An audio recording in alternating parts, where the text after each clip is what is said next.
бо мақсади гиромидошти 80-солагии рӯзи ғалаба дар ҷанги бузурги ватанӣ дар донишгоҳи давлатии Бохтар ба номи Носири Хусрав конференсияи байналмилалии илмӣ амалӣ таҳти унвони нақши шаҳрвандони Тоҷикистон дар таъмини ғалаба дар солҳои ҷанги бузурги ватанӣ баргузор гардид. ҳамоиши илмӣ ба таври ҳузурӣ ва маҷозӣ сурат гирифта, дар он олимон, таърихнигорон ва муҳаққиқон аз дохил ва хориҷи кишвар иштирок намуданд. дар ҷароини конференсия таъкид гардид ки аз ҷумҳурии Тоҷикистон зиёда аз 260 000 нафар дар ҷанг ширкат варзида дар сафи қувваҳои мусаллаҳи Иттиҳоди Шӯравӣ ҷонфидоёна мубориза бурдаанд. шуҷоат ва садоқати ин фарзандони шуҷои миллат дар таъмини ғалаба нақши назаррас дошта, беш аз 54 нафар бо унвони олии қаҳрамони Иттифоқи Шӯравӣ ва 60 000 нафари дигар бо ордену медалҳо сарфароз гардонида шуданд. профессорон, академикон ва муҳаққиқони варзидаи соҳаи таърих бо маърузаҳои таҳлилӣ баромад намуда саҳми беназири мардуми тоҷикро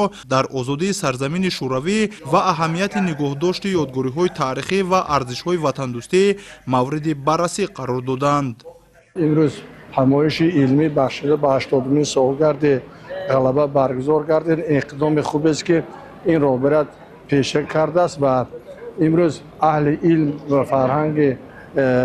кишвар дар ин ҳамоиши илмӣ иштирок карда нуқтаи назари худро дар паҳлӯи алоҳидаи нақши тоҷикистониён дар солҳои ҷанги бузурги ватанӣ баён карданд. аз он ҷумла бояд иброз намуд ки дар амалиётҳои ҷанги бузурги ватанӣ 11593 шаҳрвандони давлати Иттиҳоди Шӯравӣ ба гирифтани унвони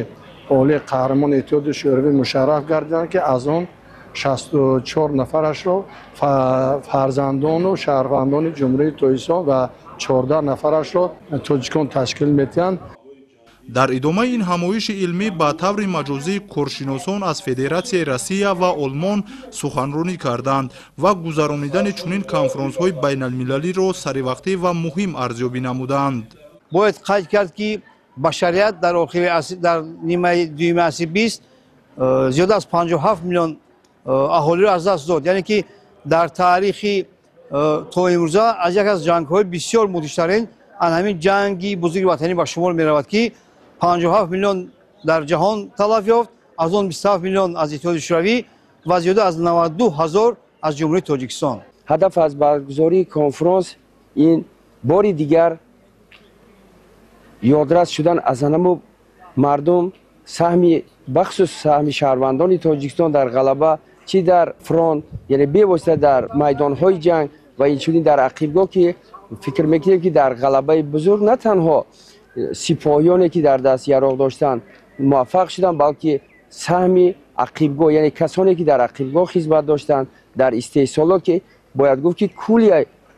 мардум аслан занҳо буданд ки дар истеҳсолот ба ҷои мардҳо ба кор баромаданд, ҷавонон буданд, наврасон буданд ва ин ғалабаро таъмин карданд ва ҳадафи аз баргузории конференсия ҳам огоҳӣ пайдо кардан аз ҳамин самт аст, яъне бевосита самти шаҳрвандони Тоҷикистон дар ин ғалаба аст. конференсия бо натиҷагирии илмию методӣ анҷом ёфта тавсияҳои муҳим ҷиҳати таҳкими таҳқиқот дар самти таърихи ҷанги бузурги ватанӣ ва тарбияи насли навраз дар рӯҳияи ватандӯстӣ пешниҳод гардид. манучер Ҳасанзода, Фарухи Сафар, Намозали Эргаш, ахбор аз шаҳри Бохтар.